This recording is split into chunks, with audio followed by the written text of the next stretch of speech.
33-year-old Mitchell L. Dorsalis is behind bars for sexually assaulting a woman multiple times. On Thursday the 16th of November, the victim told investigators at the Alachua County Sheriff's Office in Gainesville, Florida, that at the end of May, she became stranded at a gas station and accepted a ride home from Mitchell L., as they both lived in the same apartment complex. When they arrived at a residence, Mitchell L. reportedly asked if he could come inside, and the victim agreed. She said that he and Mitchell L. talked for a while, but then he began talking about sexual topics. When she said she wasn't interested in having a sexual relationship with him, he became aggressive and started groping her and pulled her into a room. He then threw her face down on a bed after a struggle. The victim said he overpowered her, undressed her and raped her. She said she told Mitchell L. multiple times to stop, but he continued the assault. She said he told her after the rape that no one would believe her if she reported it, because she was overweight.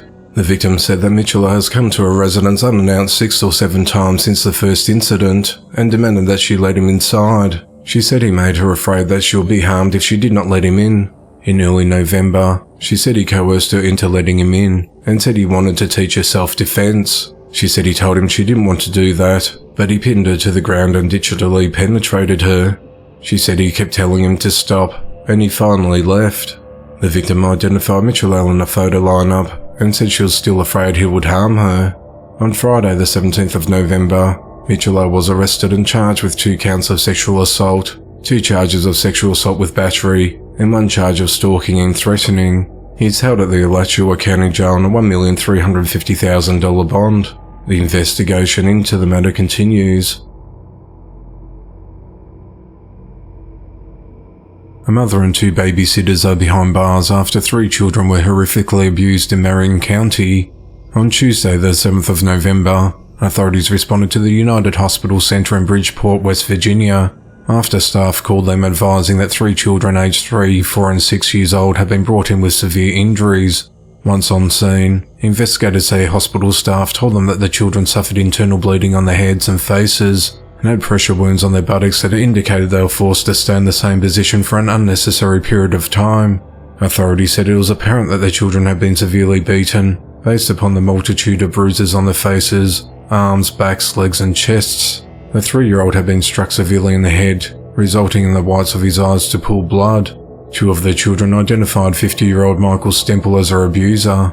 Investigators spoke with the children's mother, 27-year-old Crystal Rydener, who told them that Michael and his wife, 45-year-old Linda Semple, had been babysitting them while she was at work.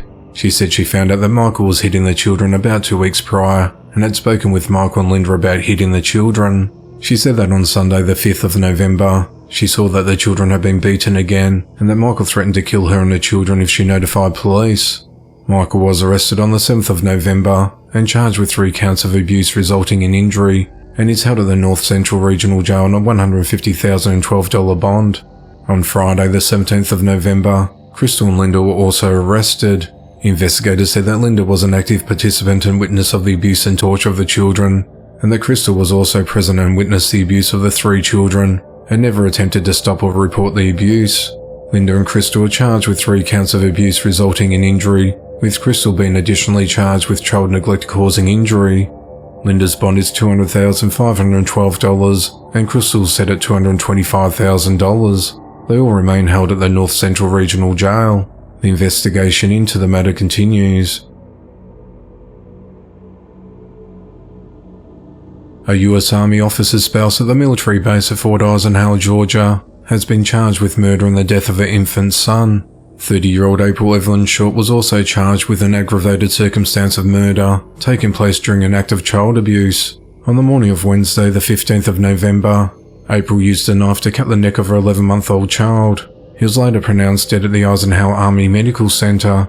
Investigators said that April texted her husband, Sergeant James Short, at around 8 a.m. that morning while he was at work, referencing God and that the days of darkness were upon them, and that she and her husband would be together again. He tried calling his wife but was unsuccessful. At around 8:15 a.m., he went to his post home at 803A Apple Court and found his wife barricaded in the master bedroom with the couple's 3 children. He couldn't get in, and at 9 a.m. he called 911. 3 officers arrived on scene about 5 minutes later and convinced April to exit the bedroom, but she then tried to flee the scene in a vehicle with 2 of her children, but was stopped when an officer drew his gun. At 9:11 a.m, her husband searched for the third child and found the baby in the bathroom, wrapped in a shower curtain, bleeding from the neck. The infant was rushed to hospital located just over a mile away, where he was pronounced dead at 9:34 a.m.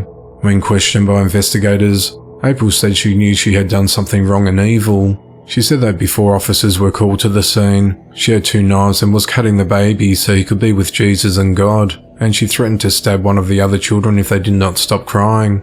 While her 2 other children were in the bedroom, she yelled at them, "Don't come into the bathroom because it might be really scary." She admitted barricading the door of the master bedroom, wrapping the baby in a shower curtain in the bathtub, and trying to use a knife to cut his neck. She also said that the first knife she tried to use didn't work because it was dull, so she used the second knife. April appeared for initial court hearing, but she did not enter a plea. The court ordered her to submit to a psychiatric evaluation. She's currently in the custody of US Marshals and is being held at the Jefferson County Detention Center to wait further proceedings. The investigation into the matter continues.